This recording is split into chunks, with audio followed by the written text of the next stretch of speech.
أهلا بكم بفيديو جديد. هنتكلم النهاردة عن هروب لواء النخبة في كعاتي. ولكن قبل ما نتكلم في الموضوع يا ريت اللي ما عملش اشتراك في القناة يشترك وفعل الجرس عشان يوصلك مننا كل جديد. اللواء غفعاتي من أهم ألوية المشاة في جيش الاحتلال وأكثرها نخبية، وهو يقاتل في غزة منذ بداية العدوان البري على القطاع، وينظر إلى جنوده داخل مجتمع الاحتلال على أنهم الأكثر شجاعة وقوة.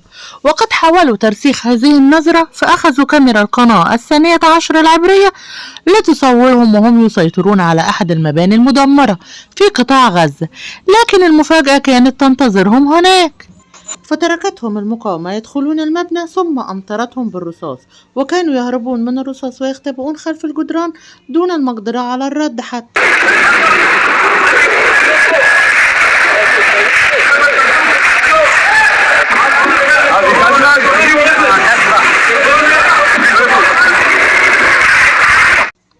وبكده نكون وصلنا لنهاية الفيديو. ياريت تتابعونا في فيديو جديد، وما تنسوش لايك للفيديو، وياريت اللي ما عملش اشتراك في القناة يشترك ويفعل زر الجرس.